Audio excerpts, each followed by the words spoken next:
సరే ఈ with your permission Darshini app గురించి ఏమైనా అడగొచ్చు అంటారా?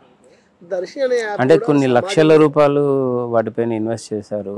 ప్రయోజనం అంటే దాని ప్రయోజనం అంటే దాని సక్సెస్ రేషియో ఏ విధంగా ఉంది? అంటే ఒకటి గుర్తుపెట్టుకోండి, పద్మదర్శిని అనేది యాప్ గతంలో కొంతమంది ఆలోచనతో వచ్చింది. అది సంఘం కూడా గుర్తించింది, సంఘం కూడా దాన్ని అథెంటిక్ ఇచ్చింది. కానీ దాని ద్వారా మనందరూ సమాజం ఏకమవుతారు. అన్ని దేశవ్యాప్తంగా కూడా ఒక దగ్గర సెన్సెస్ వస్తుంది. సెన్సెస్తో పాటు అందరి సమాచారం అందులో ఉంటుంది. ఒకరికొకరు పరిచయం అవుతారనే ఐదుగురితో పెట్టి దర్శనం మంచి మార్గమే. అది కాకపోతే అది కొంత ఆర్థికంగా లోపంతో కూడుకున్న విషయం కాబట్టి దాన్ని ఇంకా కొంత పనిచేయాల్సిన అవసరంలో డబ్బు లేకపోవడంతో ఇబ్బంది జరిగిన మాట వాస్తవం.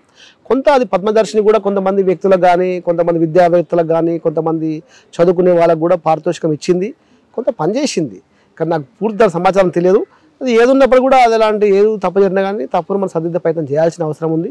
అలాంటివి కూడా ఏదన్నా మనం రాబోయే రోజులు జరగకుండా చూస్తాం. అంటే యాక్చువల్గా పద్మశాలి భవన్లో ఉన్న రియాలిటీ వేరండి, పబ్లిక్ గ్రౌండ్ రియాలిటీ వేరే ఉంది. సో దీన్ని బ్యాలెన్స్ చేస్తూ మొన్న శంకరావం కార్యక్రమం అనేది జరిగింది. ఆ శంకరావం మన అక్కడ ఏది నాంపల్లి ఎగ్జిబిషన్ గ్రౌండ్, అవి కొంత నాయకుల మధ్యలో కొంచెం అంటే ఒక గ్రూపు అధ్యక్షుల మధ్యలో కొంచెం అసంతృప్తి, వారిని స్టేజ్ పైన మాట్లాడించే అవకాశం లేకపోవడంతో రాజీనామా పర్వం జరిగింది. సో ఆ అలకని బ్యాలెన్స్ చేసే అవకాశం ఏమైనా కనపడింది? అంటే ఒక 2-3 విషయాలు వాస్తవం అని చెప్పకూడదు, కానీ బహిరంగంగా ఒప్పుకోవాలి. కొంత జరిగింది. ఎట్లా అంటే వాస్తవాన్ని కూడా అడావుడు ఎక్కువైపోయింది. అది అందరి అన్ని పార్టీలను అన్ని పార్టీలు భాగస్వామ్యం పిలిచి పనిచేస్తుంటే అందరు కూడా సమాన బాధ్యత వచ్చేది. మనం ఒక ముఖ్యమంత్రి గారిని టార్గెట్ చేయడం, ముఖ్యమంత్రి టార్గెట్ చేస్తే ఏదో చేత కుటుంబాలు బాగుపడతాయి, చేతకు లబ్ధి జరుగుతుంది, ఏదో ఇచ్చేస్తాడు, మా వాళ్ళకి ఎమ్మెల్సీ మంత్రి అవుతుంది అనేటువంటి ఆశతో మనం కూడా సంఘం కూడా కొంత ఒప్పుకున్నది. కానీ అది ఇప్పుడు చేయకపోవడం వల్ల ఏమైతే అందుకనే మళ్ళీ నేత యాత్ర పోతున్నాం.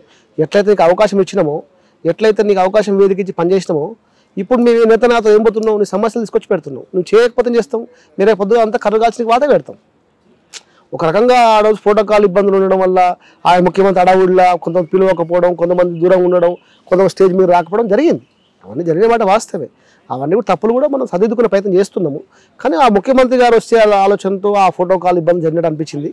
కానీ అవి ఏదైనా కానీ ఇప్పుడు మేము కూడా అదే చెప్తున్నాం. ఆయన రేపు పొద్దుగా ఈయన మంచి చేసి ఈయన మంచి అంటాం, ఆయన మంచి చేస్తే ఆయన మంచి అంటాం. ఈయన మంచి చేసే పరిస్థితి మాకు అనిపించలేదు. 2 నెలలు 8 నెలలు చూసినాం, కాలేదు. ఇంకా 30 నెలల టైం ఉంది.